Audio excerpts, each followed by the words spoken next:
திருநெல்வேலி மாவட்டம் அருப்புக்கோட்டை வட்டம் சுத்தமடம் வருவாய் கிராமத்தைச் சேர்ந்த இந்த கிராமத்தில் ஒவ்வொரு விவசாயியும் ஒரு ஏக்கருக்கு 15 முதல் 35,000 வரை செலவு செய்து எல்லாம் நாசமாகிவிட்டது.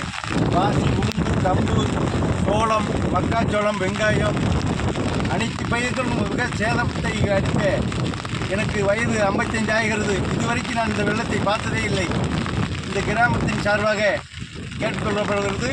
நமது மாநில முதல்வர்கள் அவர்களும் நமது மாவட்ட ஆட்சியர் அவர்களையும் மிக தாழ்மையுடன் கேட்டுக்கொள்கிறோம். இந்த கிராமத்தின் சார்பாக மிக பாதிப்பை இதை சந்தித்து கொண்டிருக்கிறது. பூரா பேங்கில் கடன் வாங்கி அதை நகை கடனும் அதையும் வாங்கி வைத்து ஒவ்வொரு நபர்களும் கஷ்டத்தை அவ்வளவு சிரமமாக அணிவித்துக் கொண்டிருக்கிறார்கள்.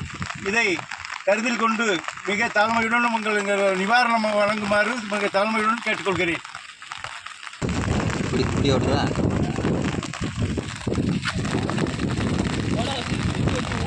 விருதுநகர் மாவட்டம் அருப்புக்கோட்டை வட்டம் சுத்தமடம் வருவாய் கிராமத்தில் கடுமையான வெள்ளத்தில் கம்பு பயிரெல்லாம் அப்படியே வெள்ளத்தில் மிதந்து போகுது.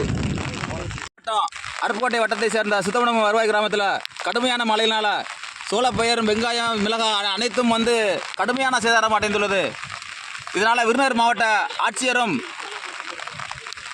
மாநில முதல்வர் ஸ்டாலின் அவர்களும் கவனம் செலுத்துமாறு கேட்டுக்கொள்கிறோம். சுத்தமடம் கிராமத்தைச் சேர்ந்த அருப்புக்கோட்டை தாலுகா விருதுநகர் வட்டம் சோளப்பயிர் இந்த சுத்தமடம் கிராம சுற்று வட்டாரத்தில் 5 கிலோமீட்டர் அளவில் சோளப்பயிர் 6 அடி உயரம் உள்ளது. இப்போ இது 4 அடி உயரம் தண்ணி போய் கொண்டிருக்கிறது.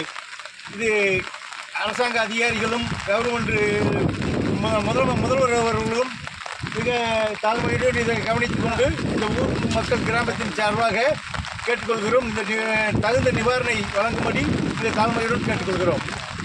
விருதுநகர் மாவட்டம் அருப்புக்கோட்டை வட்டம் விவசாய வட்டத்தை சேர்ந்த கிராமத்தில் நேற்று இரவிலிருந்து பெய்யும் கனமழையால் வெள்ளக்காடாக காட்சியளிக்கிறது. விவசாய நிலங்கள் அத்தனையும் அழிந்து விட்டது. இந்த வீடியோவில் பாருங்கள், பூராமே சோளப்பயிர் வெள்ளம் மிதந்துட்டு போகுது. இதனால் அரசாங்கம் வந்து உரிய நிவாரணம் வழங்க வேண்டுமா கேட்டுக்கொள்கிறோம்.